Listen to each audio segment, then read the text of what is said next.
Buat kami mengerti selera-Mu Tuhan.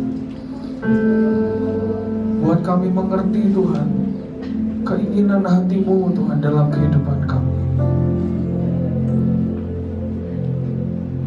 Ketika kami berkata Tuhan kami mau berjalan seirama dengan-Mu Tuhan, kami tahu Tuhan hidup kami bukan milik kami lagi Tuhan.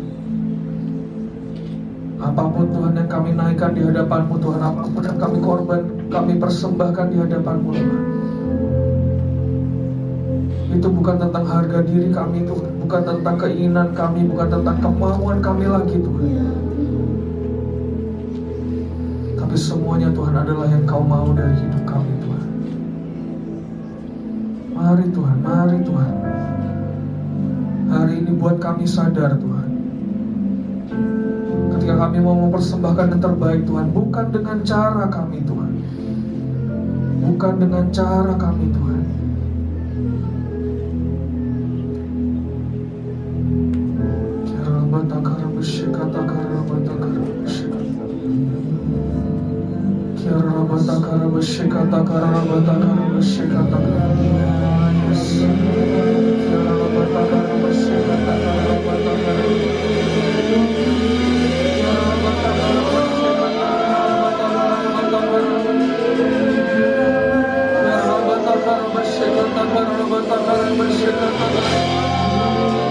Mari malam hari ini cari hatinya, cari hatinya, cari hatinya.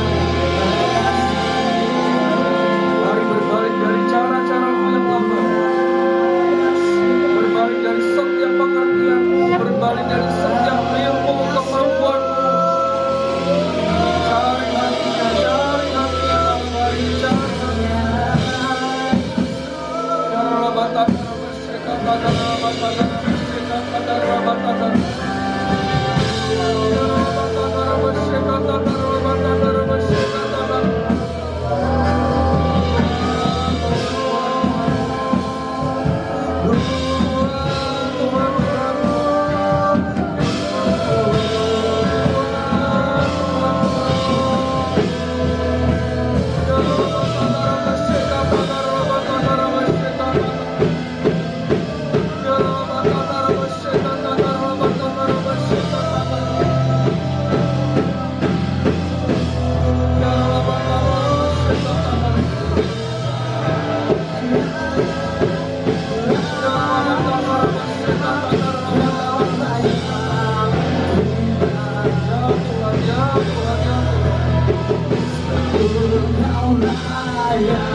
Mari berfirmanlah kepada setiap kami, mari berbicara kepada setiap kami Tuhan, melalui firman-Mu Tuhan. Biar Kau potong Tuhan apa yang tidak Kau suka dari kehidupan kami. Biar Engkau luruskan Tuhan setiap jalan-jalan kami Tuhan. Biar Engkau yang buat kami selaras dan seirama dengan-Mu Tuhan. Mari ingatkan kami kembali Tuhan melalui firman-firman-Mu Tuhan, apa yang harus kami lakukan, apa yang akan kami hadapi di depan Tuhan. Biar kembali Kau yang ingatkan setiap kami, dan bawa kami terus melekat kepadamu Tuhan. Karena kami tahu Tuhan, hidup kami tanpa-Mu Tuhan, kami tidak bisa hidup tanpa-Mu Tuhan. Terima kasih Tuhan untuk hadirat-Mu, terima kasih untuk pribadi-Mu yang hadir tengah-tengah kami Tuhan. Kami buka hati kami buka pikiran kami Tuhan. Kami mau terima semuanya dengan hati yang terbuka Tuhan, dengan pikiran yang terbuka Tuhan. Apapun yang Kau inginkan Tuhan untuk kami pelajari Tuhan, apapun yang Kau inginkan Tuhan untuk kami terima Tuhan, kami mau terima semuanya dengan utuh malam hari ini Tuhan.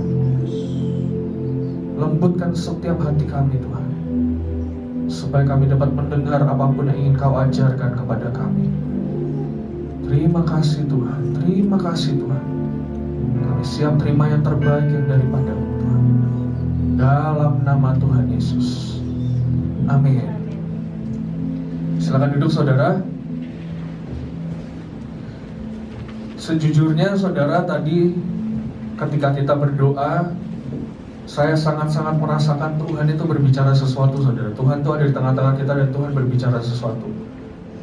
Tadi ketika saya berlutut di situ dan menyembah, saya tuh sangat mendengar, sangat merasa Tuhan sedang berbicara seperti ini saudara. Aku itu Tuhan yang punya selera. Aku itu Tuhan yang punya selera. Jadi apapun yang Kau persembahkan di tempat ini, apapun yang Kau korbankan di tempat ini, Engkau harus mengerti apa selera Tuhan, apa cara Tuhan, apa yang Tuhan mau untuk Kau korbankan. Karena saudara, sebenarnya kita sebagai seorang imam, dengan panggilan kita sebagai imam, ketika kita salah mempersembahkan sesuatu itu fatal saudara. Dan hari ini saya tidak tahu hubungannya apa dengan berjalan seirama dengan Tuhan, tapi tadi Tuhan jelas bilang, aku Tuhan yang punya selera. Tidak bisa engkau hanya sekedar mempersembahkan sesuatu dari pengertianmu, dari pengalamanmu, dari ilmumu, dari apapun yang sudah pernah kau buat. Tapi ketika engkau datang ke tempat ini, kau mempersembahkan di tempat ini saudara. Dan kita punya panggilan sebagai seorang imam, kau harus mengerti seleranya Tuhan. Di Alkitab pun dijelaskan saudara, ada saat-saat di mana Tuhan menginginkan untuk kita mempersembahkan korban bakaran. Tapi ada saat-saat di mana Tuhan berkata korban bakaran itu tidak penting. Yang terpenting adalah penyembahanmu kepada Tuhan. Jadi Tuhan itu Tuhan yang punya selera saudara. Bukan berarti korban bakaran salah, enggak. Tapi kita harus mengerti Tuhan maunya apa. Dan kita sebagai imam-imam Tuhan, ketika kita mengerti apa yang Tuhan mau dan kita mempersembahkan yang lain, itu sebuah kesalahan yang sangat-sangat fatal saudara. Jangan sampai kita didapati mempersembahkan sesuatu yang tidak sesuai dengan selera Tuhan. Karena korbanmu tidak akan pernah menimbulkan wangi-wangian yang harum di hadapan Tuhan. Hari ini ayo, saya tidak tahu apa yang terjadi saudara, tapi ayo introspeksi semuanya. Apakah dalam engkau penyembahan di tempat ini secara korporat atau secara pribadi di rumahmu masing-masing? Ada sesuatu yang harus kita benahi saudara. Ada sesuatu yang harus kita perbaiki di hadapan Tuhan. Kalau Tuhan jelas bilang Tuhan adalah Tuhan yang punya selera, berarti selama ini apa yang kita persembahkan mungkin ada yang sesuai dan ada yang tidak sesuai dengan selera Tuhan. Jadi ayo cari hati Tuhan, cari hati Tuhan, cari hati Tuhan. Baik di tempat ini maupun di rumahmu masing-masing saudara, ayo cari hati Tuhan. Belajar untuk mengerti selera Tuhan. Tuhan mau bawa kemana, Tuhan mau kita melangkah kemana, Tuhan mau kita melakukan apapun. Belajar mengerti selera Tuhan. Hari ini saudara, kita akan belajar tentang berjalan seirama dengan Tuhan. Boleh ditampilkan tadi fotonya?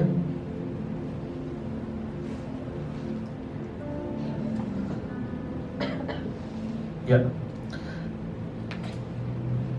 Sebelum kita mulai belajar tentang berjalan seirama dengan Tuhan, saudara, saya mau ingatkan tema bulan ini yaitu berjalan seirama dengan Tuhan. Saya percaya begini saudara, setiap tema bulanan itu sebenarnya tidak berlaku hanya 1 bulan. Ya, saudara harus mengerti itu. Tidak berarti bulan lalu mungkin kita belajar tentang El Shaddai, dan lalu bulan ini El Shaddai-nya nggak ada. Bukan begitu saudara. Tapi ketika kita mengalami yang kita mengerti apa yang namanya menjadi tema bulanan, kita harus mengerti bahwa hari itu, bulan itu kita harus menggali lebih dalam. Dan itu harus kita jadikan bekal untuk kita berjalan ke depan. Amin. Ketika engkau diberi tema El Shaddai, ketika engkau diberi tema apalagi tema-tema kita sebelumnya, Trust God, tema-tema kita sebelumnya, kita harus mengerti saudara bahwa itu adalah bekal untuk kita berjalan sepanjang hidup kita ke depan. Ya. Jadi hari ini kalau kita belajar tentang berjalan seirama dengan Tuhan, saudara harus mengerti satu hal. Berjalan seirama dengan Tuhan itu bukan hanya untuk bulan ini, tapi berjalan seirama dengan Tuhan itu sepanjang hidup kita. Amin. Amin. Karena memang benar saudara, tanpa Tuhan kita tidak dapat berbuat apa-apa. Dan kita butuh Tuhan. Dalam segala hal kehidupan kita butuh Tuhan. Makanya kenapa kita harus berjalan seirama dengan Tuhan. Karena mungkin secara kekuatan manusia, ketika kita secara kekuatan manusia kita mungkin hanya dapat berjalan 1 kilometer. Ketika kita bersama dengan Tuhan, kita dapat berjalan 100 mungkin 1000 kilometer di depan. Karena apa saudara? Kita melekat kepada Tuhan. Hari ini kuncinya sebenarnya cuma satu, melekat kepada Tuhan. Melekat kepada Tuhan. Saya juga tidak tahu saudara nyambungnya apa sama tadi selera Tuhan. Tapi ketika Tuhan berkata seperti itu artinya apa? Kita harus melekat kepada Tuhan. Melekat kepada Tuhan. Kuncinya sebenarnya cuma satu. Tapi hari ini kita akan coba jabarkan melekat kepada Tuhan itu seperti apa. Apa yang Tuhan mau untuk kita lakukan dalam kita berjalan seirama dengan Tuhan. Tanggal 1 ketika Mami berdoa mendapatkan tentang berjalan seirama dengan Tuhan, sejujurnya saya berkata sama Tuhan seperti ini, Tuhan berjalan seirama itu contohnya seperti apa?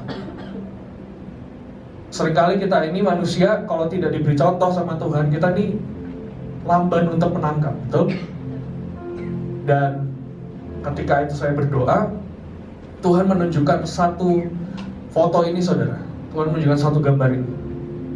Sebenarnya contohnya bisa macam-macam, tapi paling gampang ya inilah, ya. Kalau saudara tahu dulu, mungkin waktu kita, ya saya dan saudara umurnya jauh ya. Tapi waktu kita kecil, mungkin kita ada lomba 17-an yang kaki kita diikat dengan sebelah kita, dan kita harus berjalan. Itu berjalan seirama dengan Tuhan. Ada juga lomba yang mungkin 4 orang, 5 orang berada dalam satu bakiak yang sama, dan kita harus berjalan sampai ke finish line. Itu berjalan seirama dengan Tuhan. Dan satu lagi saudara, contohnya adalah seperti ini. Contohnya adalah kita sedang menaiki sepeda ini berdua dengan Tuhan. Ini contoh berjalan seirama dengan Tuhan.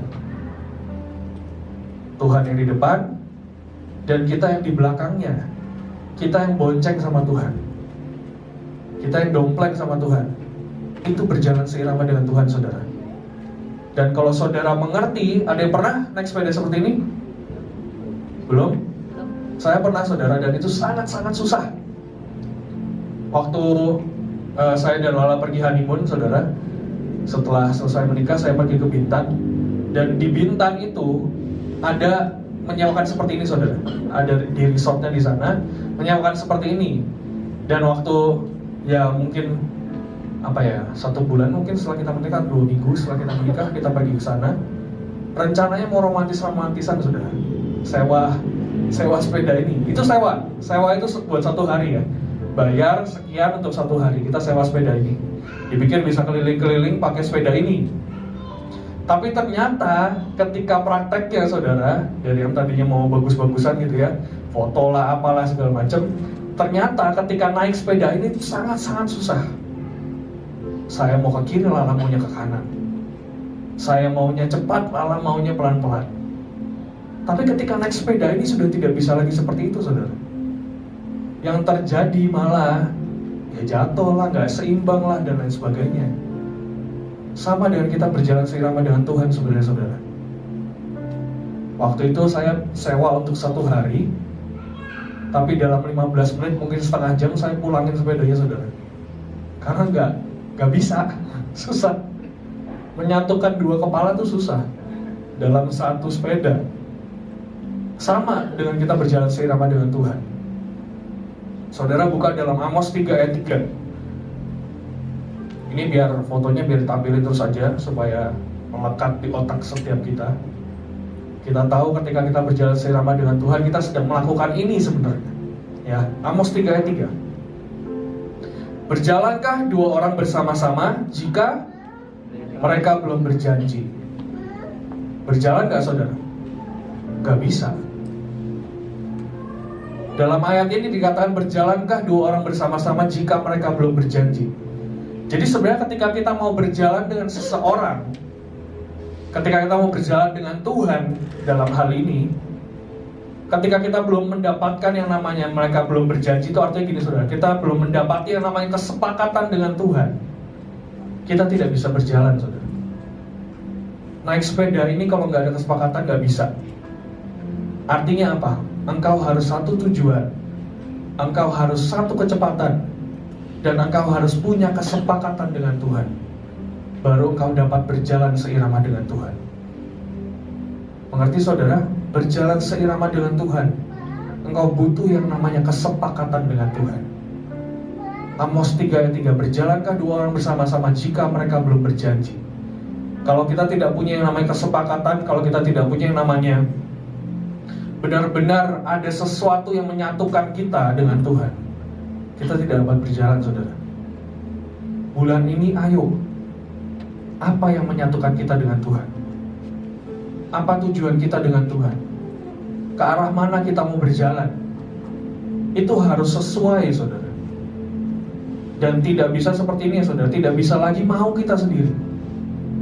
Tapi ketika kita sudah memutuskan untuk berjalan seirama dengan Tuhan, harus Tuhan yang memimpin di depan kita, atau Tuhan yang menarik kita di samping kita. Karena harus satu tujuan, harus satu kecepatan, harus satu kesepakatan saudara, untuk didapati kita benar-benar bisa berjalan seirama dengan Tuhan. Amin. Amin. Amin. Jadi hari-hari ini ayo tanya Tuhan, ayo berhubungan dengan Tuhan. Sebenarnya Tuhan mau kita untuk melakukan apa? Balik lagi, Tuhan punya selera saudara. Tuhan juga punya keinginan. Dan seringkali cara Tuhan, keinginan Tuhan tidak sesuai dengan cara dan keinginan kita. Makanya kita harus mengerti bagaimana caranya untuk berjalan seirama dengan Tuhan.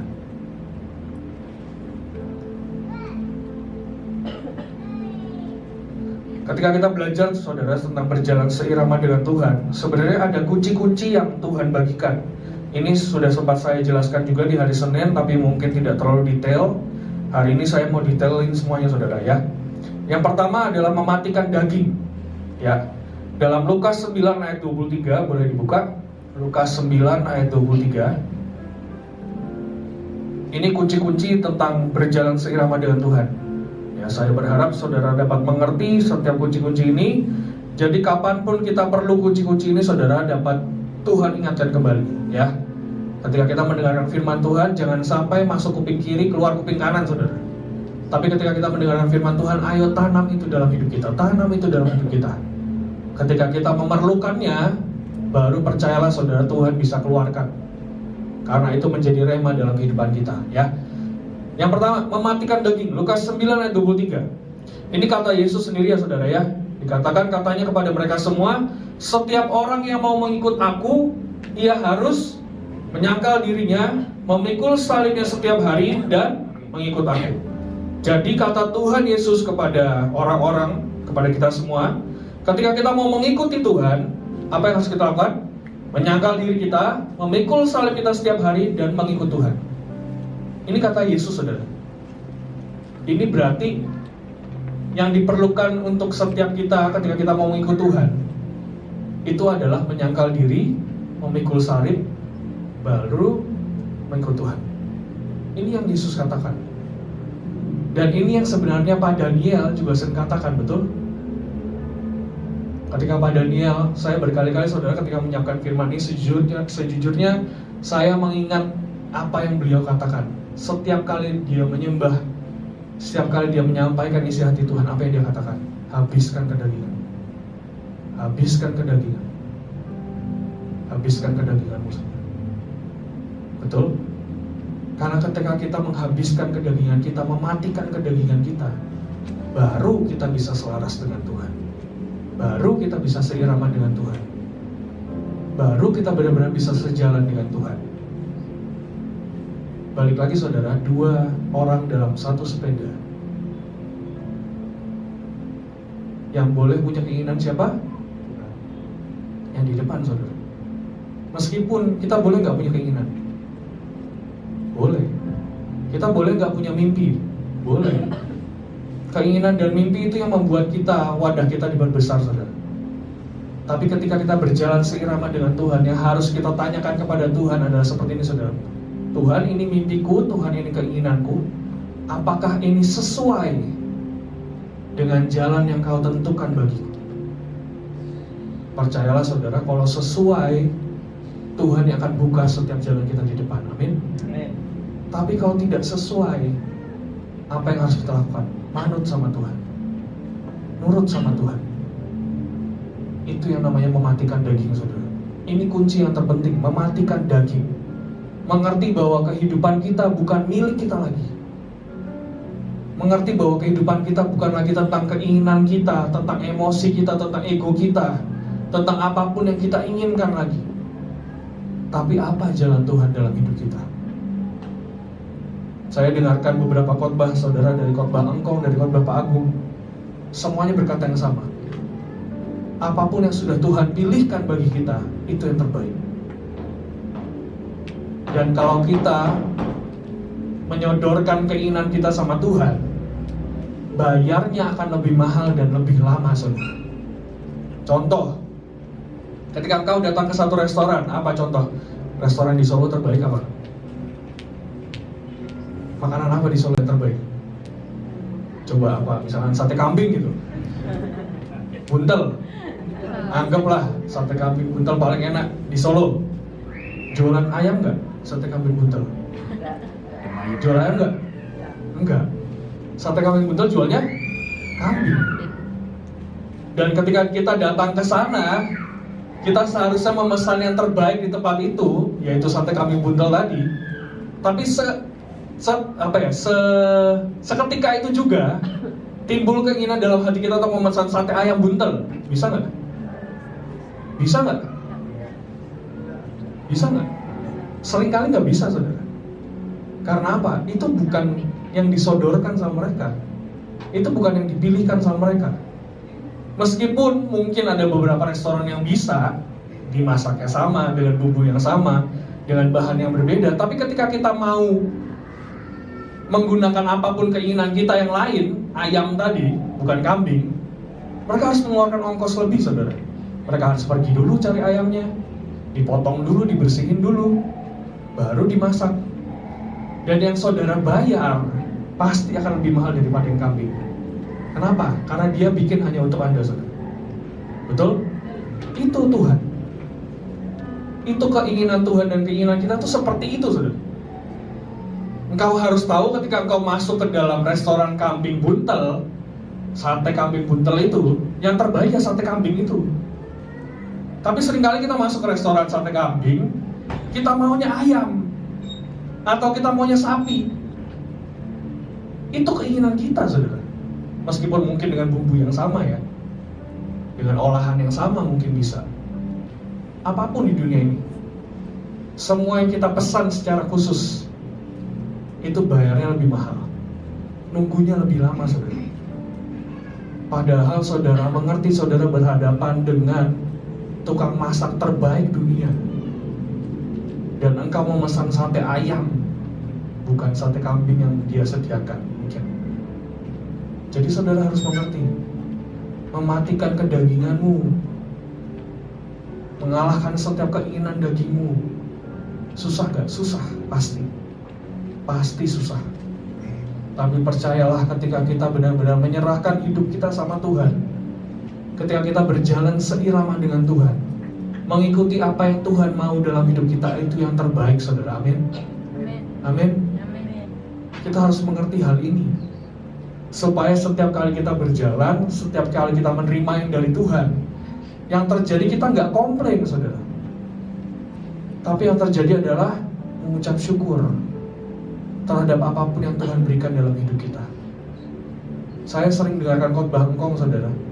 Bahkan ketika engkong mau pulang ke surga aja, ketika dia sudah sakit dan tidak bisa berbuat apa-apa, saya pernah datang ke Windu, saudara. Pernah datang ke Bandung dari Jakarta sama Josu waktu itu.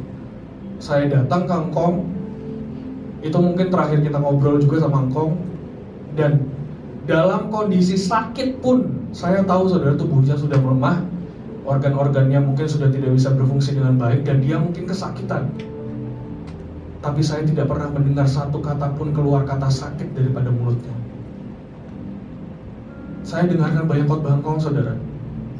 Setiap kali dia mengalami yang namanya masalah, setiap kali dia mengalami yang namanya musibah, mungkin tabrakan, menantunya meninggal, apapun, banyak, saudara. Tapi dia selalu bilang apa? Terima kasih Tuhan. Ketika saya datang ke Windu, saudara, engkong sudah ada di sofanya, tidak bisa kemana-mana, dan saya sama Josu cuma berlutut di depannya. Saya cuma ngobrol dan minta didoakan. Saya tahu engkong sakit, saudara, tapi saat itu yang keluar dari mulutnya cuma berkata, puji Tuhan, puji Tuhan, puji Tuhan, terima kasih Tuhan, terima kasih Tuhan. Cuma itu kata-kata yang keluar dari mulutnya. Karena memang dalam khotbah-khotbahnya dia berkata apa? Yang Tuhan berikan itu adalah yang terbaik. Tidak mungkin Tuhan kita punya niat jahat sama kita, saudara. Itu harus kita mengerti. Tidak mungkin Tuhan punya niat jahat sama kita, saudara. Apapun yang dia lakukan adalah yang terbaik. Amin. Amin. Jadi ayo, apapun yang Tuhan mau dalam hidup kita itu adalah yang terbaik. Mari terus jalan sama Tuhan. Prosesnya mungkin tidak gampang, pemotongan itu tidak gampang. Tapi percayalah, ketika kita dipotong, ketika kita dihabisi sama Tuhan, diproses sama Tuhan, dibentuk sama Tuhan, itu supaya setiap hidup kita selaras dengan Tuhan, seirama dengan Tuhan. Amin. Yang kedua, lanjut. Yang kedua adalah bergaul karib dengan Tuhan. Ya, Kejadian 5 ayat 24. Boleh kita buka sama-sama Kejadian 5 ayat 24. Bergaul karib dengan Tuhan. Ya, Kejadian 5 ayat 24 berkata, dan Henokh hidup bergaul dengan Allah, lalu ia tidak ada lagi sebab ia telah diangkat oleh Allah. Kunci yang kedua, saudara, adalah bergaul karib dengan Allah, bergaul karib dengan Tuhan. Kalau saudara baca di ayat-ayat sebelumnya dikatakan selama 300 tahun lebih Henokh hidup bergaul dengan Allah. Dalam bahasa lain dikatakan Henokh hidup berjalan dengan Tuhan. Henokh walk with God. Jadi ketika kita berjalan dengan Tuhan, seharusnya kita lakukan adalah bergaul dengan Tuhan. Kalau kita tahu cerita tentang Henokh, saudara, mungkin di Alkitab kita tidak disebutkan, cuma disebutkannya seperti ini, tiba-tiba dia terangkat. Tapi sebenarnya yang terjadi adalah ketika dia bergaul dengan Allah, dia itu disempurnakan, dan disempurnakan. Sampai apa? Dia benar-benar menjadi serupa dengan Allah. Ketika dia menjadi serupa dengan Allah, tidak mengalami yang namanya kematian, dia langsung diangkat naik ke surga. Enak gak, saudara? Enak. Tapi perjalanannya bergaul dengan Allah itu membutuhkan waktu dan proses. 300 tahun lebih dia bergaul dengan Allah. 300 tahun lebih dia berjalan dengan Tuhan. Ada butuh yang namanya hubungan di situ, saudara. Butuh yang namanya pengenalan, butuh yang namanya hubungan. Jadi kunci yang kedua adalah bergaul dengan Allah, mengerti, mengenal siapa Tuhan kita. Kalau kita baca, saudara, di cerita-cerita yang lain, saya harus tekankan satu hal, saudara. Engkau tahu dan engkau mengenal siapa Tuhanmu itu berbeda. Kita boleh lihat contohnya di Paulus. Ketika dia masih Saulus namanya, dan dalam perjalanan menuju Damsyik, apa yang dikatakan ketika ada sinar terang tiba-tiba muncul? Apa yang Saulus katakan? Siapakah engkau Tuhan? Betul? Nanti saudara boleh baca di Alkitabmu. Siapakah engkau Tuhan? Saulus berkata seperti itu. Berarti sebenarnya dia tahu gak siapa Tuhan? Tahu, saudara. Dia tahu siapa Tuhan, tapi dia tidak pernah mengenal siapa Tuhan. Ketika dia bertanya, siapakah engkau Tuhan? Baru Tuhan berkata apa? Akulah Yesus yang kau aniaya. Setelah itu baru terbuka saudara pengenalannya kepada Tuhan. Ternyata Yesus yang dia aniaya ini selama ini hidup saudara, dan benar-benar Tuhan. Jadi saudara harus mengerti, antara engkau tahu dan engkau mengenal siapa Tuhanmu, itu jauh berbeda. Kita bisa tahu siapa Tuhan kita. Engkau boleh datang ke tempat ini dan engkau tahu siapa Yesus. Tapi ketika engkau tidak mengenal siapa Yesus dalam hidupmu, percuma saudara. Dan mengenal itu adalah hubungan personal engkau dengan Tuhan. Kau boleh menari menyembah di tempat ini beramai-ramai, tapi dalam pengenalan kita akan Tuhan, itu sesuatu yang personal saudara. Itu yang harus kita bangun. Itu yang harus kita benar-benar bangun dalam hidup kita, mengenal Tuhan. Mengenal Tuhan. Kalau diumpamakan saudara, ketika engkau berjalan malam-malam ya, tiba-tiba mungkin berjalan atau naik sepeda inilah, anggap. Apakah engkau mau berjalan dengan orang yang tidak kau kenal? Gak mungkin saudara. Engkau harus punya pengenalan akan Tuhan. Engkau harus punya hubungan dengan Tuhan. Baru benar-benar hidup kita disempurnakan. Amin. Berjalan seirama dengan Tuhan, kunci yang kedua adalah mengenal siapa Tuhan. Dan kalau kita mengerti saudara, ketika kita bergaul dengan Allah, kita memiliki hubungan dengan Allah, kita ini semakin disempurnakan. Karena dengan siapa kita bergaul, itu menentukan saudara. Ayatnya dalam 1 Korintus berkata apa? Pergaulan yang buruk merusak kebiasaan yang baik. Jadi dengan siapa kita bergaul itu menentukan. Bulan ini dengan siapa engkau bergaul itu menentukan. Engkau mau bergaul dengan orang-orang yang hanya menjatuhkanmu? Engkau mau bergaul dengan orang-orang yang hanya membuat engkau tidak mencapai tujuanmu? Engkau mau bergaul dengan orang-orang yang mungkin hanya memuaskan jiwamu saja? Atau engkau mau bergaul dengan saudara-saudara seimanmu saudara? Engkau mau bergaul terutama dengan Tuhan? Dengan siapa engkau bergaul itu menentukan kemana kita akan melangkah, kemana kita akan pergi. Dengan siapa kita akan pergi, dengan siapa kita bergaul akan menentukan akan menjadi apa kita di depan. Sangat banyak contoh saudara tentang bergaul ini. Sangat banyak contoh.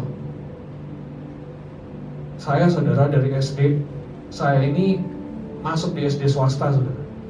Dan di SD swasta itu saya ini tidak pernah kenal yang namanya mencontek. Ya saya tahu teman-teman saya nyontek, tapi saya nggak mau nyontek. Karena apa? Karena saya tahu ketika saya mencontek itu bukan kerjaan saya, betul? Ya orang baik-baik saudara. Saya butuh teman yang jahat-jahat justru. Buat saya mengenal dunia ini. Saya masuk SMP dan SMA yang seperti itu. Dan di saat itu baru saya mengenal saudara indahnya mencontek itu seperti apa. Baru saya mengerti bahwa mencontek itu indah. Ya tolong jangan ditiru ya. Tapi yang saya boleh bilang adalah ketika engkau bergaul dengan seseorang, engkau akan mengikuti gaya hidup mereka. Dari SD saya benar-benar gak pernah nyontek, nilai selalu bagus, saya ikut olimpiade IPA, bahkan saya masuk SMP, SMA, kenal yang namanya nyontek saudara, saya ini selalu juara 2 dari belakang. Karena saya gak pernah ngerjain tugas. Selama 3 tahun saya SMP, 3 tahun saya SMA, saya gak pernah ngerjain tugas sama sekali. Saya nggak pernah belajar sama sekali. Kalau saudara tanya tentang materi SMP, SMA ke saya nggak ngerti saudara. Sampai sekarang. Karena apa? 3 tahun saya nggak pernah belajar.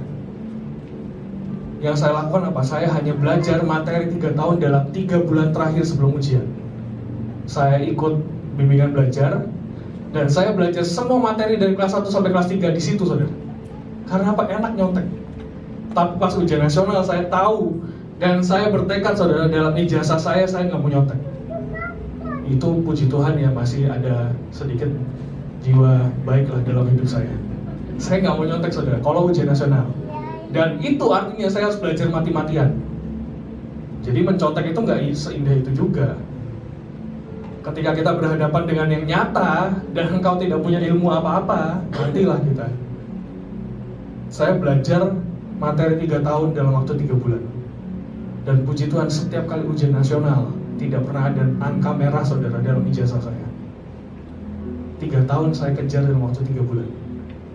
Dan bodohnya adalah SMP udah begitu, masuk SMA begitu lagi saudara. Karena saya masih dalam pergaulan yang sama. 80% dari orang di SMP saya akan pindah ke SMA yang sama. Karena cuma itu yang terbaik di kota saya. Cuma itu yang terbaik di Magelang. Jadi teman-teman saya juga tetap sama. Yang akhirnya membuat saya mencontek lagi. Dengan cara yang sama lagi. 3 bulan terakhir baru nangis saya menghadapi ujian nasional. Tapi itu membuat saya belajar sangat banyak. Membuat saya belajar gimana caranya berteman, gimana caranya bersosialisasi dengan latar belakang orang-orang yang berbeda daripada saya.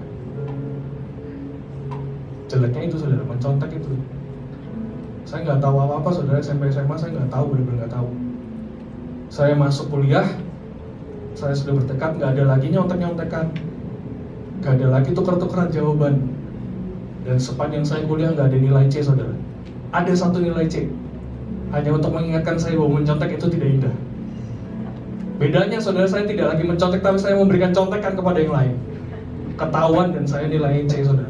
Ijazah saya S1, S2 nggak ada yang cek, cuma 1 itu cek.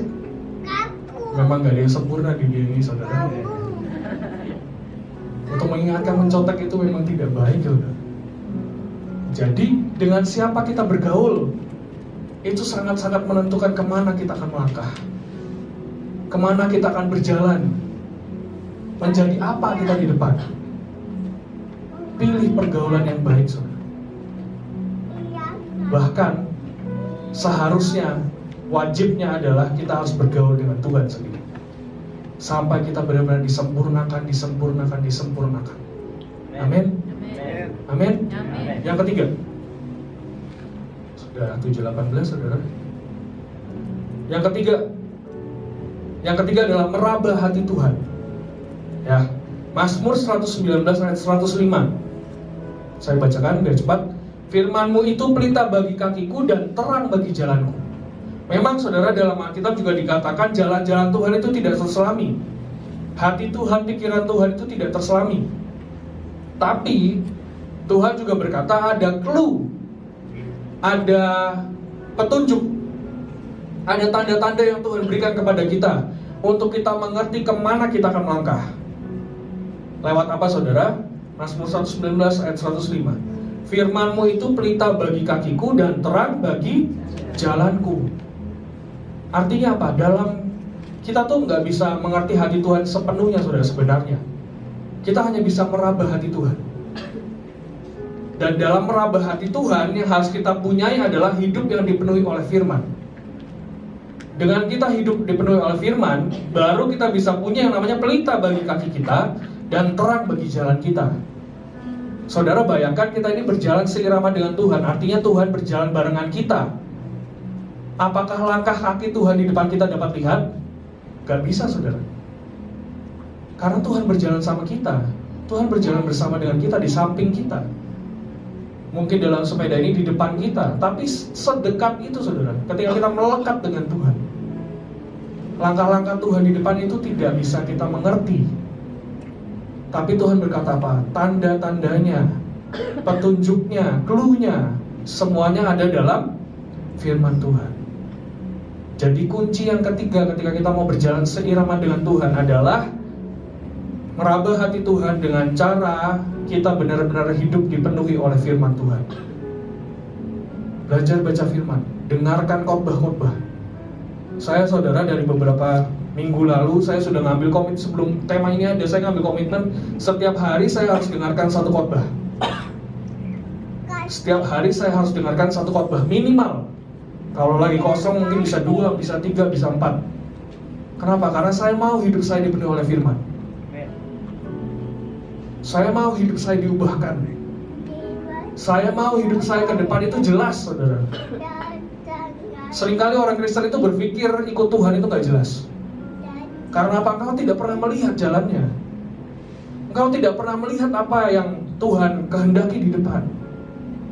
Tapi ketika hidupmu dipenuhi oleh firman, harusnya kita mengerti bahwa ikut Tuhan adalah sebuah kepastian. Amen. Jadi ayo penuhi hidup kita dengan firman. Penuhi hidup kita dengan firman. Dalam Ibrani dikatakan iman timbul dari pendengaran akan firman Tuhan. Dan iman adalah dasar dari segala sesuatu yang mungkin kita percaya tapi tidak dapat kita lihat. Jadi kalau kita tidak pernah mendengarkan firman Tuhan, atau saudara mendengarkan tapi firman itu tidak tinggal dalam saudara, percuma saudara, imanmu tidak akan pernah terbangun. Imanmu tidak akan pernah dapat menjadi satu bangunan yang kokoh dalam hidupmu. Jadi ayo bangun hidupmu dengan firman Tuhan. Ketika kita mendengarkan firman Tuhan, iman kita akan terbangun, iman kita akan terbangun. Sampai kita benar-benar lihat dasar dari segala sesuatu yang mungkin tidak dapat kita lihat, tapi dasarnya kita punya, wadahnya kita punya. Baru janji Tuhan digenapi, wadah kita sudah siap. Yang pertama, ayo matikan kedadian kita. Yang kedua, ayo punya hubungan dengan Tuhan. Yang ketiga, isi hidup kita dengan firman. Karena dengan kita mengisi hidup kita dengan firman, kita meraba hati Tuhan. Baru kita tahu kemana kita akan melangkah. Amin. Selanjutnya, jaminannya apa? Jaminannya apa ketika kita berjalan seirama dengan Tuhan? Kejadian 6 ayat 9, saya bacakan. Inilah riwayat Nuh. Nuh adalah seorang yang benar dan tidak bercela di antara orang-orang sejamannya. Dan Nuh itu hidup bergaul dengan Allah. Balik lagi saudara, bergaul dengan Allah adalah melangkah berjalan dengan Allah. Dan kita tahu Nuh dan seluruh keluarganya adalah orang-orang yang dibedakan pada zamannya. Ketika kita berjalan dengan Tuhan, berjalan dengan Allah, kita akan menjadi orang-orang yang dibedakan. Yang lain mungkin binasa saudara, yang lain mungkin hancur, tapi Nuh dan keluarganya diselamatkan dan dia dibedakan daripada yang lain. Karena apa? Nuh hidup bergaul dengan Allah. Nuh mengerti kemana dia melangkah. Nuh benar-benar diselamatkan karena ada hubungan dengan Tuhan, karena dia berjalan seirama dengan Tuhan. Yang kedua, Mazmur 37 ayat 23-24. Ini jaminan-jaminan yang akan Tuhan berikan kepada kita kalau kita berjalan seirama dengan Tuhan, saudara. Mazmur 37 ayat 23-24. Saya bacakan. Tuhan menetapkan langkah-langkah orang yang hidupnya berkenan kepadanya. Apabila ia jatuh, tidaklah sampai tergeletak, sebab Tuhan menopang tangannya. Ini jaminan lagi saudara. Ketika kita hidup berkenan, hidup seirama, berjalan seirama dengan Tuhan, Tuhan itu yang menetapkan setiap langkah-langkah kaki kita. Dan apabila ia jatuh, kita tidak akan sampai tergeletak, sebab Tuhan menopang tangannya. Hidup kita akan terus ditopang oleh Tuhan. Bukan berarti ketika kita mengikut Tuhan, semuanya baik-baik aja, semuanya enak-enak. Enggak saudara. Dikatakan kalau apabila ia jatuh, mungkin gak jatuh? Mungkin. Tapi kita tidak akan sampai tergeletak saudara. Jatuh mungkin, tapi Tuhan tidak biarkan kita tergeletak di bawah. Tuhan tidak biarkan kita berhenti tengah jalan. Tuhan tidak biarkan kita tidak mencapai tujuan kita. Jatuh mungkin. Naik turun kehidupan itu mungkin. Tersandung di tengah jalan itu mungkin. Tapi tidak akan sampai tergeletak. Karena Tuhan yang menopang tangan kita. Jadi ayo saudara, mari benar-benar kita belajar berjalan seirama dengan Tuhan. Saya akan tutup dengan satu kesaksian saudara dari hidup saya tentang berjalan seirama dengan Tuhan. Saudara harus mengerti ketika kita berjalan seirama dengan Tuhan, 5 menit lagi, berjalan seirama dengan Tuhan, kita tahu ketika kita berjalan, seringkali itu kita tidak dapat melihat langkah-langkah kaki Tuhan di depan kita, karena Tuhan berjalan di samping kita.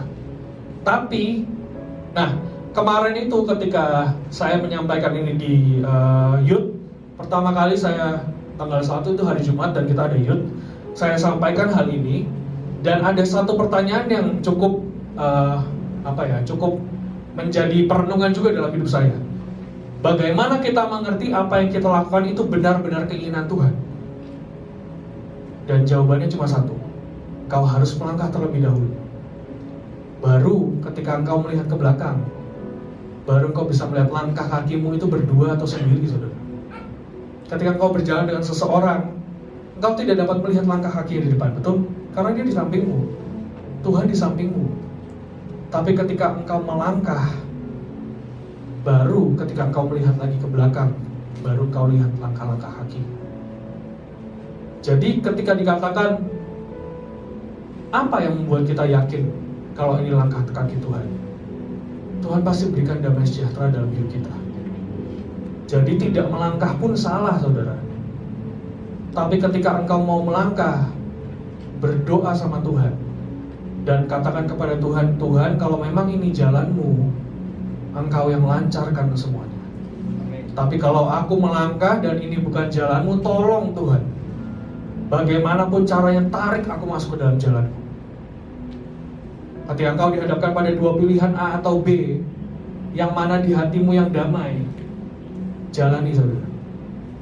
Dan di saat itu berdoa, kalau itu jalan Tuhan, Tuhan pasti lancarkan semuanya. Kalau itu bukan jalan Tuhan, paksa aku Tuhan, tarik aku masuk ke dalam jalanmu yang benar. Itu yang harus kita doakan, saudara. Saya jujur dalam kehidupan saya, ketika saya melihat ke belakang, sangat banyak jejak-jejak langkah kaki Tuhan. Dan semuanya dibuat dengan sangat-sangat detail. Ada banyak hal dalam hidup saya ketika saya merenungkan, saudara, Tuhan itu seperti mengatur setiap langkah kaki saya. Contohnya, ini ada saksinya, ada mami. Contohnya adalah ketika saya memutuskan untuk menikah, saudara. Ini benar-benar saya mengerti bahwa ini Tuhan. 2019 akhir ketika saya keluar dari pekerjaan saya, Pak Daniel bilang apa? Ayo melangkah. Engkau tidak akan pernah tahu apa yang di depanmu kalau engkau tidak melangkah. Jadi ayo melangkah dan coba jalan sama Tuhan. 2019 akhir, saya ingat itu Oktober. Dan bulan November mungkin ketika saya berdoa, saya ngambil puasa, saudara. Ketika saya setelah selesai dengan pekerjaan saya ngambil puasa. Apa yang saya harus lakukan di depan? Dan satu yang Tuhan katakan, engkau harus menikah tahun 2020. Artinya saya harus mempersiapkan dari sekarang, saudara. Dari 2019. Karena tahun depan Tuhan bilang saya harus menikah. Entah gimana caranya, pokoknya menikah. Gimana caranya, entah gimana. Tapi di saat itu juga Tuhan bilang, engkau harus melamar Lala, mengikat perjanjian dengan Lala waktu itu di puncak tertinggi di tanah perjanjian, yaitu di Hermon. Saya tahu, saudara, dan kita semua tahu, saudara, ketika Pak Daniel mau pergi ke Israel, sebelum-sebelumnya sudah bilang terakhir. Tuh. Jadi saya juga nggak tahu kapan akan ada lagi ke Israel. Tapi saat itu, ketika saya berdoa seperti itu, tiba-tiba, entah bagaimana ceritanya saya juga tidak tahu, tapi Pak Daniel mendapatkan sendiri bahwa kita harus pergi ke Israel untuk yang terakhir kalinya. Artinya apa? Jalan terbuka, betul? Dan akhirnya saya ikut dan saya melamar di sana. Saya sebelumnya udah ngomong dulu sama Pak Daniel dan saya minta izin dan lain sebagainya. Akhirnya melamar di atas tanah perjanjian paling tertinggi di Gunung Hermon. Dan setelah itu pulang, ya, dari Israel ke Yunani, habis itu pulang. Dan benar, saudara, ketika kita masuk ke dalam tahun 2020 terjadi apa? Pandemi semuanya, COVID.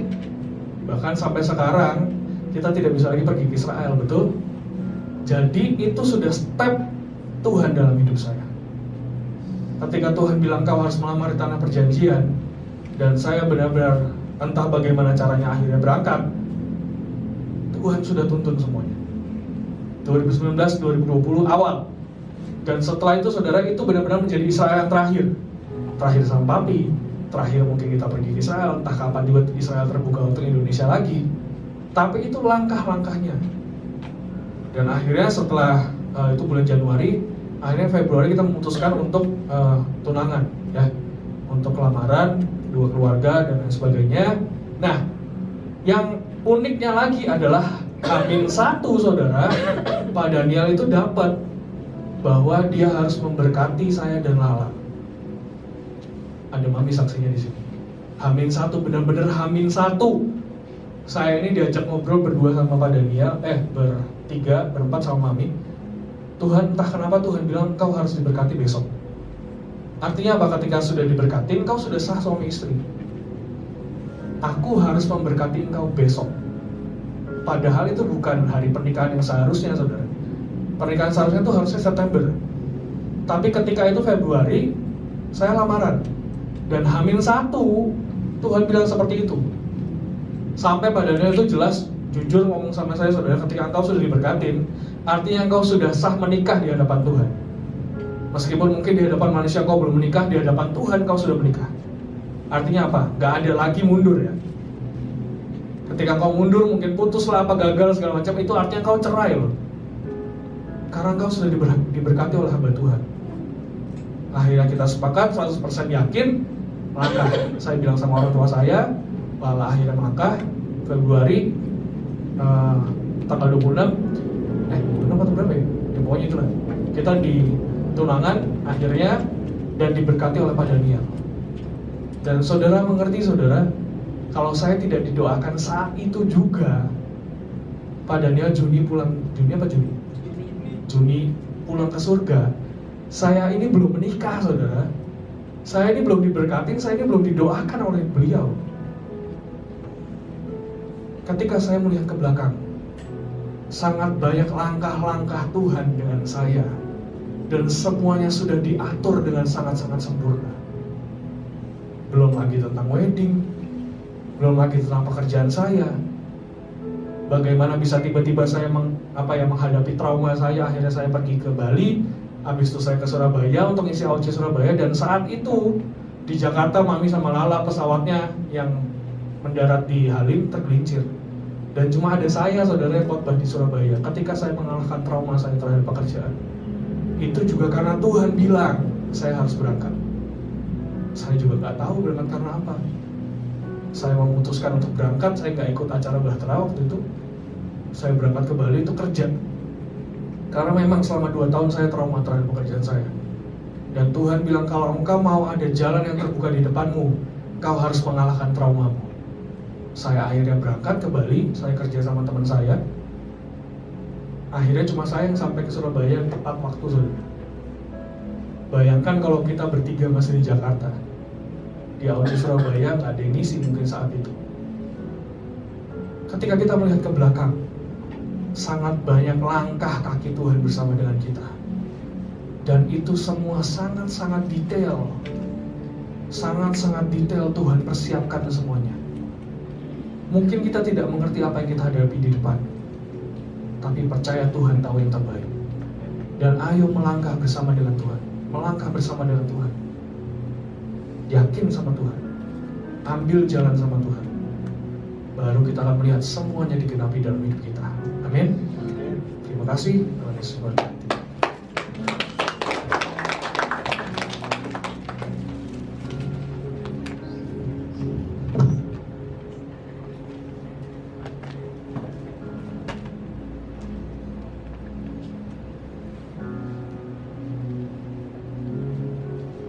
Shalom saudara, masih semangat?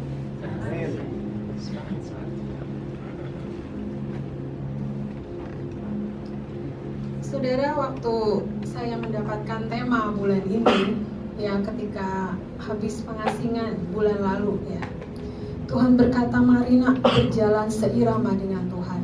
Ya. Saya mendapatkan sebuah seperti ilustrasi gitu ya, kayak Tuhan tuh memberikan sesuatu seperti ini. Ketika seorang ayah berjalan dengan anaknya, ya, pasti anaknya ini akan dituntun, pasti gitu ya. Dan anak ini akan sangat percaya kepada orang tuanya, kemanapun ayah saya membawa saya, pasti ke suatu tujuan yang terbaik. Saudara percaya nggak? Tapi kalau saudara melihat sekarang gitu ya, Tuhan aku di depan, aku nggak tahu apa yang terjadi. Kadang saudara ada keraguan nggak? Pasti ada. Saya pun demikian gitu, Tuhan ini gimana? Kadang ketika ada sesuatu yang saya hadapi, yang ketika Tuhan berkata, nak, aku mari berjalan seirama dengan aku. Tetap saudara, ada sebuah pertanyaan dalam hati, Tuhan kemana aku harus melangkah? Bagaimana caranya aku bisa mencapai sebuah tujuan gitu ya. Dan yang berikutnya Tuhan katakan, nak, ketika berjalan seirama, seorang ayah berjalan dengan anaknya ya. Yang pasti anak ini sangat percaya. Papahnya mau bawa kemana? Percaya. Yang harus ditumbuhkan dalam hidup kita adalah percaya kita sama Tuhan itu seberapa gitu. Itulah yang akan membawa kita berjalan sama Tuhan sampai sebuah destiny. Dan bagaimana komunikasi kita dengan Tuhan? Gak mungkin saudara ketika kita berjalan seirama dengan Tuhan kita akan berdiam diri, gak mungkin. Anaknya gak mungkin ngobrol sama papanya, pasti mungkin berbicara hal-hal yang mungkin berkaitan dengan keluarga mereka, ataupun Pak ini saya mau dibawa kemana, ada sebuah sukacita. Nah saudara, ketika kita berjalan seirama dengan Tuhan, ya contoh gitu ya, saudara pengennya ke kiri, tapi Tuhan katakan nak ke kanan. Tuhan, ke kanan itu terlalu susah buat aku. Ada perasaan bagaimana dalam hidup kita? Ada jengkel kah?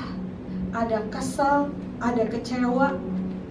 Saudara, ketika saya mendapatkan tema bulan ini, saya katakan sama Tuhan, Tuhan gak mudah untuk berjalan seirama dengan Tuhan. Contoh lah ya saudara gitu ya, contoh. Ketika Tuhan ingatkan gini, ketika hambaku Pak Daniel dibawa pulang, Tuhan, maukah engkau tetap berjalan seirama dengan aku? Saya bilang, Tuhan, aku mau tetap berjalan seirama dengan Tuhan. Saudara, kalau ada sesuatu hal yang terjadi dalam hidup kita, yang sejelek-jeleknya lah gitu ya, apakah kita punya tetap komitmen untuk kita bisa berjalan tetap bersama dengan Tuhan? Itu sebuah tanda tanya.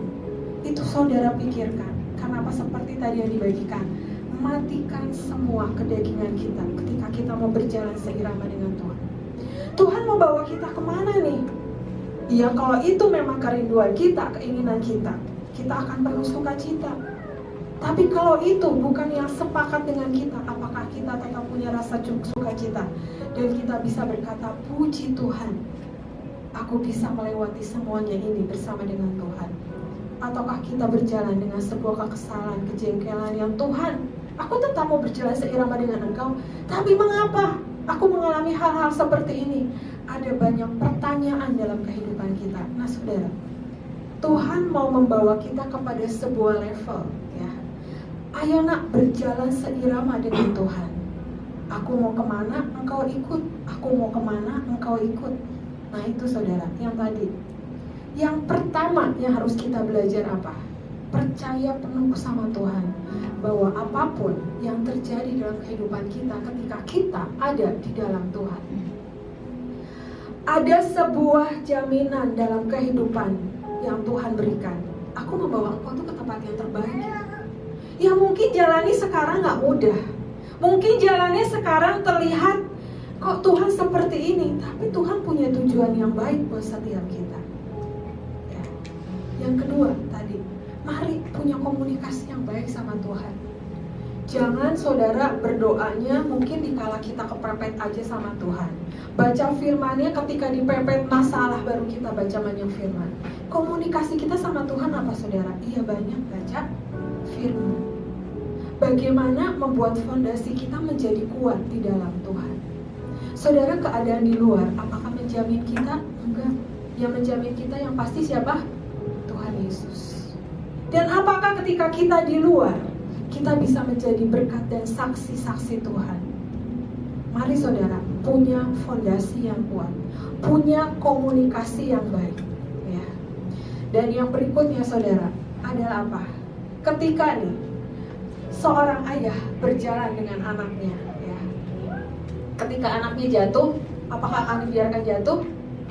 Nggak mungkin. Pasti anaknya akan dibangkitkan. Dan ayo nak, berjalan kembali bersama dengan aku. Dan ayo bangkit. Ya seperti yang dikatakan selalu, never give up. Jangan mudah menyerah. Ayo berjalan kembali bersama dengan aku. Gitu ya. Saya ingat khotbahnya Pak Daniel, dia berkata gini, walaupun jalannya sampai tertatih-tatih gitu ya, tapi kalau kita punya semangat, kita pasti bangkit dan tetap berjalan bersama Tuhan. Amen. Jangan sampai kalau udah jatuh, udahlah Tuhan, aku kecewa, aku seperti ini aja, toh Tuhan tidak memberikan yang terbaik. Itu yang harus kita ubah dari cara berpikir kita. Jangan kita terintimidasi dengan keadaan sehingga kita punya pikiran yang negatif. Tapi mari ubahkan cara berpikir kita bahwa semua yang Tuhan berikan dalam kehidupan kita itu yang terbaik.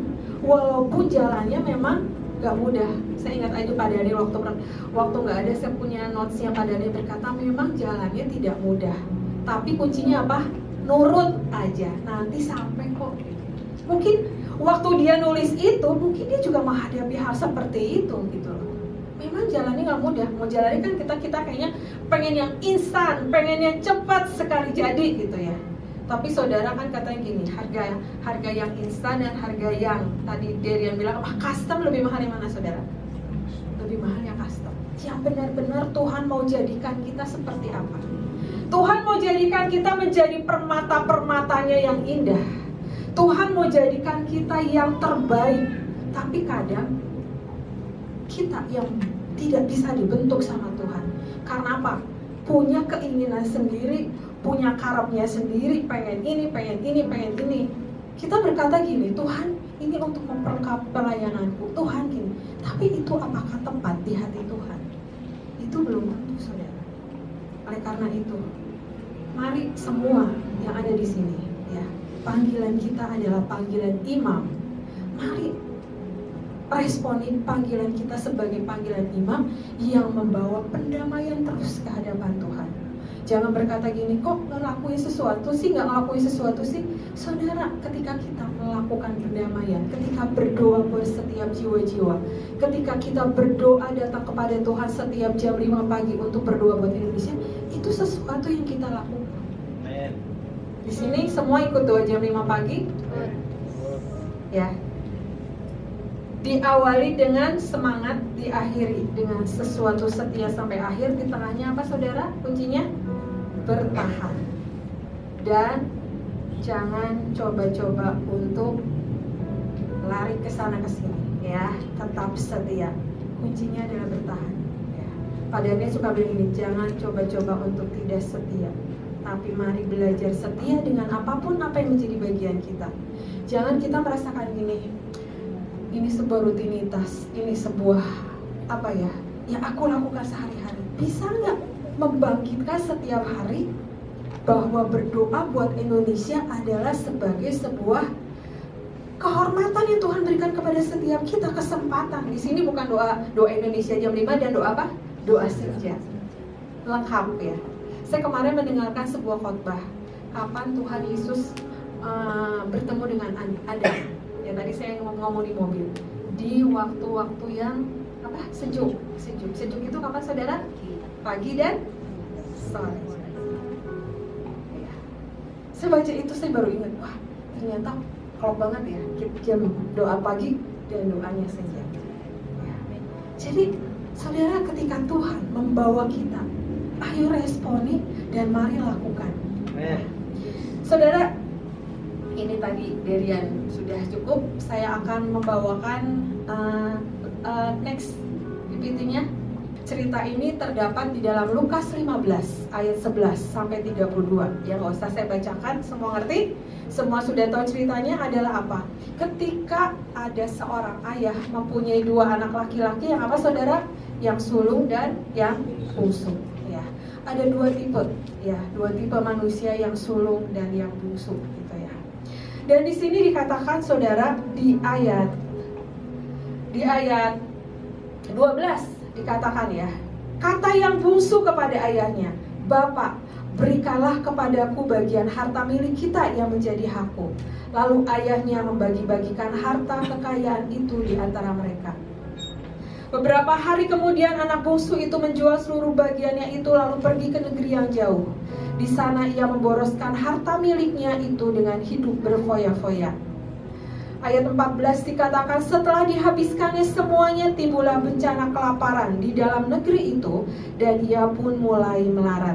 Ya, di sini diceritakan bahwa si bungsu meminta bagiannya kepada ayahnya. Ya, saudara, ketika seseorang meminta warisan, ya diceritakan bahwa kalau kita orang-orang yang menerima warisan, sebenarnya ketika orang yang diminta warisan itu sudah tidak ada. Tapi di sini dikatakan bahwa si bungsu meminta bagiannya kepada ayahnya, dan dia memakainya untuk berfoya-foya, dia memakaikannya untuk benar-benar dia pergi ke negeri yang jauh dan memboroskan hartanya. Ya, di sini Tuhan ingin membagikan kepada setiap kita. Ya, next. Next. Lagi. Ya. Kita harus tahu waktunya dan semua, tanya Tuhan. Ya. Mungkin ketika kita menginginkan sesuatu, kita tinggal minta sama Tuhan. Tuhan, aku menginginkan sesuatu gitu ya. Dan di sini ayahnya memberikan sesuatu. Benar-benar apa yang menjadi permintaan anaknya dia berikan gitu kan. Tapi saudara, ya di sini dikatakan apa? Dia terus meluapkan isi hatinya. Dia berfoya-foya, dia pergi ke negeri yang jauh. Dan di sana ada bahaya kelaparan. Dan akhirnya apa? Di sini dikatakan di ayat 15 ya. Dia menderita kelaparan dan dia akhirnya bekerja menjadi menjaga babi. Saudara, yang saya ingin bagikan di sini saudara, mari segala sesuatu tanya Tuhan. Jangan karena keinginan kita langsung kita minta. Jangan dengan segala sesuatu yang kita lihat langsung kita minta gitu ya. Tapi tanya Tuhan, apakah itu benar waktunya dan benar-benar itu adalah saatnya. Karena gini saudara, kalau wadah kita tidak siap untuk menampung semuanya ya, ujung-ujungnya terjadi seperti ini. Apa? Semua keegoisan, semua keinginan diri sendiri diluapkan. Dan akhirnya apa? Tuhan yang tahu apa yang menjadi masa depan kita. Tuhan tahu yang menjadi masa depan kita. Jadi saudara, jangan kita merasakan bahwa Tuhan, kok aku minta kok gak dikabulin Tuhan. Kok aku minta ini sekarang belum dikabulin Tuhan. Tapi Tuhan tahu semua waktunya. Oleh karena itu saudara, ketika kita meminta sesuatu sama Tuhan belum dikabulkan, saudara ya introspeksi diri. Apakah ini belum waktunya atau kita belum memenuhi setiap apa yang menjadi bagian kita, yang menjadi jatah kita belum penuh sehingga Tuhan belum memberikannya ya. Nah saudara, di ayat selanjutnya ya. Nah di sini dikatakan di ayat selanjutnya adalah lalu ia menyadari keadaannya, katanya, betapa banyaknya orang upahan Bapakku yang berlimpah-limpah makanannya, tetapi aku di sini mati kelaparan. Nah, di sini kita belajar seperti yang tadi dibagikan. Kalau memang belum waktunya, ya, bukan sesuatu yang baik yang terjadi pada kita, tapi apa? Sesuatu yang negatif terjadi dalam kehidupan kita apa? Karena apa? Kita tidak tanya sama Tuhan segala sesuatunya. Kita mau apa yang menjadi keinginan kita mau apa yang menjadi keegoisan kita, dan akhirnya ada harga yang harus dibayar. Tidak bisa menikmati semuanya. Padahal saudara, sampai akhirnya pun ayahnya tetap bisa membagikan warisannya kan. Ayahnya bukan bangkrut gitu loh. Sampai akhirnya pun ayahnya ketika menyambut dia, ayahnya tetap punya. Ya, saudara, yang pertama kita mau belajar ketika kita berjalan seirama dengan Tuhan. Mari tanya Tuhan dan tahu waktunya kapan. Ya, yang berikutnya. Ya. Dan ketika, ya, nah setiap yang kita minta ketika itu belum waktunya Tuhan, maka tidak akan maksimal. Ya, dikatakan Tuhan tunggu sampai wadah hidup kita cukup untuk menerima apapun jatah bagian kita. Yang kedua, saudara, next. Ya, nah dikatakan jangan pernah melangkah sebelum Tuhan berkata-kata. Next, yang berikutnya. Nah, yang kedua, apapun keadaan kita saat ini, mari datang kembali kepada Tuhan. Nah, di sini dikatakan, akhirnya si bungsu itu menyadari apa yang menjadi kesalahannya. Yaitu setiap kita gitu. Kita di antara kita nggak ada yang sempurna. Benarkah saudara? Ada yang merasa sempurna di tempat ini? Tidak, saya pun tidak merasa sempurna. Mungkin saya juga seperti si bungsu gitu, yang banyak permintaan sama Tuhan, yang akhirnya kalau tidak dikabulkan mungkin saya juga banyak bertanya gitu. Tapi saya belajar, ketika belajar untuk ayat ini, si bungsu datang kembali kepada Tuhan dan dia sungguh bertobat. Dikatakan di ayatnya gini, lalu ia menyadari keadaannya, katanya, betapa banyaknya orang upahan Bapakku yang berlimpah-limpah makanannya, tetapi aku di sini mati kelaparan. Di sini dikatakan aku akan bangkit dan pergi kepada Bapakku dan berkata kepadanya, Bapa, aku telah berdosa terhadap surga dan terhadap Bapa.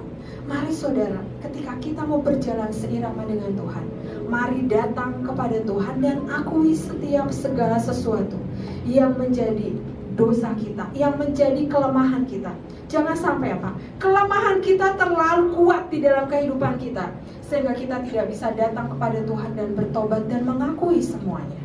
Saudara, di sini dikatakan, ya, di ayat 20, saya secara cepat ya. Nah, dikatakan pada ayat 20, maka bangkitlah ia dan pergi kepada bapaknya. Ketika ia masih jauh, ayahnya telah melihatnya. Lalu tergeraklah hatinya oleh belas kasihan. Ayahnya itu berlari mendapatkan dia, lalu merangkul dan mencium dia. Saudara, tangan Tuhan selalu terbuka buat seluruh kehidupan kita. Apapun yang menjadi kesalahan kita, apapun yang menjadi dosa kita, ketika kita datang kepada Tuhan, tangan Tuhan selalu terbuka. Oleh karena itu saudara, jangan menyembunyikan apa yang menjadi kesalahan kita, dosa kita. Mungkin gini, mungkin itu Bu Lisbeth nggak tahu kok apa yang jadi salah saya tetap pelayanan. Mungkin Pak Budi juga nggak tahu kok gitu. Tapi saudara, mari jangan bawa segala sesuatu yang Tuhan tidak suka masuk di dalam pelayanan kita, masuk di dalam ketika kita mau menyerahkan seluruh kehidupan kita ke dalam tangan Tuhan. Jangan bawa itu saudara, karena apa? Itu akan semakin menggerogoti hidup kita dan kita tidak bisa maksimal di dalam Tuhan. Dan dikatakan di sini, ayahnya itu berlari mendapatkan dia, lalu merangkul dan mencium dia. Dikatakan saudara dalam bahasa aslinya, dikatakan mencium dia itu, ayahnya itu mencium dia bukan sekali saudara, berkali-kali dia mencium anaknya. Karena apa? Anakku yang hilang sudah kembali. Ya, saudara, ketika saya membaca ini, kasih Tuhan buat setiap kita sangat begitu besar. Oleh karena itu jangan sia-siakan ketika Tuhan memberikan kasih-Nya dalam kehidupan kita. Saat ini, mungkin saat ini gini, aku bisa hidup santai. Toh aku tidak ada sesuatu yang membebani hidupku. Toh aku seperti ini, aku bisa ini gitu saudara. Ingat, jangan sampai kasih yang Tuhan berikan dalam kehidupan kita, kita anggap semua biasa. Dan akhirnya ketika kita menghadapi sesuatu dan Tuhan katakan, nak, belajar nak, Tuhan didik, Tuhan proses, dan kita katakan, kok Tuhan jadinya seperti ini? Tuhan katakan apa? Anak yang kuhajar itu anak yang kukasih. Jadi mari kenali Tuhan jauh lebih dalam lagi. Jangan kita kenal Tuhan hanya tahu, oh Tuhan itu baik, oh Tuhan itu ini gitu ya. Tapi saudara, ketika kita bisa mengenal Tuhan, benar-benar ketika kita berdoa, misalnya kita tutup mata dan kita berdoa, Tuhan tersenyum, berarti Tuhan suka. Mungkin dengan lirikannya Tuhan, dengan gayanya Tuhan, ketika kita dekat sama Tuhan, kita tahu, oh Tuhan maunya seperti ini, oh Tuhan maunya seperti ini, Tuhan maunya seperti ini. Saudara, di firman Tuhan dikatakan apa? Firman-Nya selalu baru setiap hari. Jadi ketika kita pelayanan pun, jangan membuat sebuah rutinitas dan biasa. Ingat, Tuhan selalu baru setiap hari. Walaupun mungkin ya lagu yang kita nyanyikan setiap hari sama, tapi ada selalu yang baru setiap hari. Kenapa orang-orang merasakan apa? Kok aku gini-gini aja? Karena apa? Mereka tidak excited dengan segala sesuatu yang Tuhan lakukan dalam kehidupan kita. Kita anggap biasa. Saudara, ketika kita bisa bangun pagi aja gitu ya, kita bisa nyembah, bisa muji, bisa sehat, bisa benar-benar kita semangat. Itu apa? Sebuah anugerah. Coba kalau bangun-bangun pagi gitu ya, pusing kepala ataupun bagaimana, masih punya semangat untuk berdoa jam 5 pagi? Atau kita ngeladein diri sendiri, udah tidur aja Tuhan mengerti? Ya itu kedewasaan kita masing-masing, bener kan? Ya kalau kadang gitu ya, yang pelayanan gitu ya, Bu, saya nggak datang, misalnya saya pusing. Oh iya, besok-besok Bu nggak datang sakit gigi gitu ya. Besok-besok nggak datang Bu nggak enak badan. Saya kembalikan semuanya gitu. Semua punya kedewasaan masing-masing. Jangan semua dipukul rata. Aku sakit Tuhan mengerti, aku sakit Tuhan. Iya Tuhan mengerti, tapi motivasi terdalam kita apa? Ada kemalasan nggak? Ada kejenuhan nggak? Ada sebuah rutinitas yang dilakukan nggak? Tuhan lebih tahu apa yang menjadi isi hati kita. Makanya Tuhan katakan, mari nak layani aku dengan hati yang tulus. Ya. Saya suka merenungkan saudara, ya di rumah gini, Tuhan kadang gitu ya, datang sama Tuhan gitu ya, kadang apa adanya gitu. Coba saudara datang ke tempat ketemu presiden, berikan yang terbaik nggak?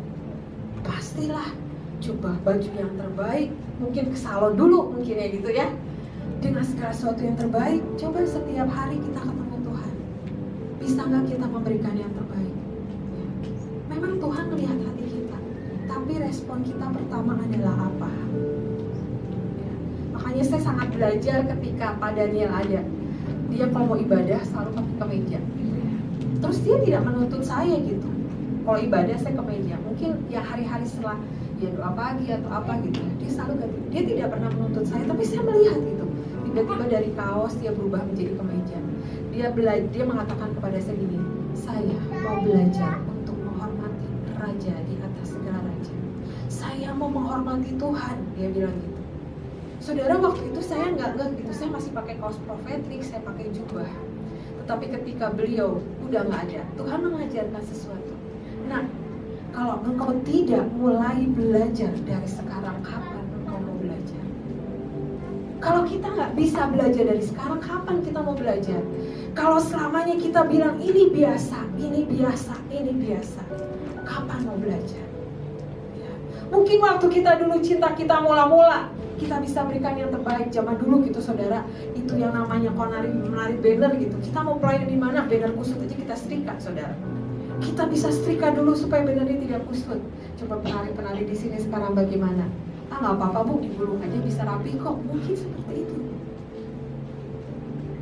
Ya, yuk, jangan pernah cinta kita pudar. Tapi ketika kita mengalami mungkin cinta kita sedikit pudar, ayo saudara, kita tuh seperti punya, bagaimana sih cara mencasnya supaya kita benar-benar kembali cinta sama Tuhan. Ingatlah semua kebaikan Tuhan dalam kehidupan kita. Ketika dulu kita mungkin jadi seperti ini, Tuhan tolong. Ketika kita menghadapi kejadian seperti ini, Tuhan tolong. Ingat semua kebaikan Tuhan. Karena itulah yang akan membangkitkan cinta kita sama Tuhan. Ya. Yang berikutnya saudara, ya, dikatakan di ayat 22. Tetapi ayah itu berkata kepada hamba-hambanya, lekaslah bawa kemari jubah yang terbaik, pakaikanlah itu kepadanya dan kenakanlah cincin pada jarinya dan sepatu pada kakinya. Saudara, ketika kita berjalan seirama dengan Tuhan, ya, di sini dikatakan apa? Ketika ayahnya merangkul dia, gitu ya, dan Tuhan memberikan apa, saudara? Jubah. Bisa next? Lagi? Next. Lagi. Ya. Jubah berkata tentang apa saudara? Jubah kebenaran, menutupi dosa dan ada karya keselamatan Tuhan. Tuhan memberikan kepada kita jubah-jubah untuk kita pakai ketika kita berjalan seirama dengan Tuhan. Dan dikatakan yang berikutnya saudara, ya. Ada cincin yang diberikan. Cincin itu berbicara tentang apa saudara? Di sini dikatakan tentang otoritas dan kuasa. Dikatakan di dalam Kisah Para Rasul 1 ayat 8. Tetapi kamu akan menerima kuasa kalau Roh Kudus turun ke atas kamu, dan kamu akan menjadi saksiku di Yerusalem dan di seluruh Yudea dan Samaria dan sampai ke ujung bumi. Ketika kita berjalan seirama dengan Tuhan, bukan otomatis kita diam loh saudara. Tapi lakukanlah apa yang Tuhan rindukan. Tuhan memberikan kita apa? Kuasa dan otoritas untuk melakukan apa yang menjadi pelayanan kita. Jadi ketika kita berjalan bersama Tuhan, ya Tuhan memberikan sesuatu yang harus kita lakukan. Bukan Tuhan yang, ya aku ikut Tuhan tapi aku mau diam aja. Enggak. Tapi Tuhan perlengkapi setiap kita. Dan yang terakhir Tuhan berikan apa? Sepatu. Sepatu itu berbicara tentang apa? Di Efesus 6 ayat 15 dikatakan apa? Kakimu berkasutkan kerelaan untuk memberitakan Injil damai sejahtera. Kemanapun saudara pergi, apapun yang menjadi pelayanan kita, mari beritakan Injil, bawa kabar keselamatan. Mari lakukan apa yang menjadi kita di luar. Bukan karena di sini aja kita di sini, tapi di luar kita, aduh, aku takut, aku malu atau apa. Jangan saudara. Tapi ketika kita berjalan berseirama dengan Tuhan, Tuhan mau membawa kita untuk apa? Nah, ada langkah yang harus engkau ambil karena aku akan membawa engkau. ke suatu tempat yang terbaik. Ya. Tuhan menginginkan setiap kita punya bagian masing-masing. Setiap kita punya destiny masing-masing. Oleh karena itu, mari lakukan apa yang menjadi bagian kita dan benar-benar responi jalan seirama dengan Tuhan. Yang tadi disebutkan, yang memang buat kita harus kita lakukan apa? Potong setiap kedagingan kita yang membuat kita tidak bisa berjalan seirama dengan Tuhan. Ya, ayat yang terakhir, saudara. Ketika mendapatkan tema bulan ini, ada ayat yang saya dapatkan yang mungkin doa pagi jam 5. Kolose 3 ayat 23. Apapun juga yang kamu perbuat, perbuatlah dengan segenap hatimu seperti untuk Tuhan dan bukan untuk manusia. Dalam bahasa Indonesia sehari-hari dikatakan, pekerjaan apa saja yang diberikan kepadamu, hendaklah kalian mengerjakannya dengan sepenuh hati, seolah-olah kalianlah yang Tuhan layani dan bukan hanya manusia. Ayo saudara, bangkitkan cinta kita sama Tuhan. Yang bisa membangkitkan cinta kita sama Tuhan siapa? Diri kita sendiri. Ya mungkin di sini ya leader-leader, pemimpin bisa berkata, ayo bangkit, ayo bangkit, ayo bangkit. Tapi yang bisa membangkitkan adalah apa? Kita sendiri. Di sini kita pelayanan bisa bersama-sama. Tapi ingat, setiap kita punya tanggung jawab sama Tuhan masing-masing. Ya. Oleh karena itu, yuk kita berikan yang terbaik buat Tuhan. Amin. Terima kasih Tuhan buat firman yang Kau berikan pada malam hari ini. Bawa kami terus Tuhan untuk terbang lebih tinggi lagi Tuhan.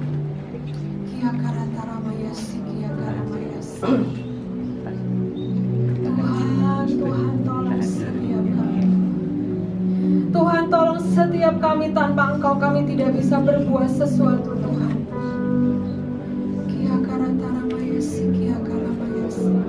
Kami mau belajar terus Tuhan untuk mematikan, memotong setiap kedagingan kami Tuhan. Kami mau punya hati yang melekat. Kami mau percaya penuh dengan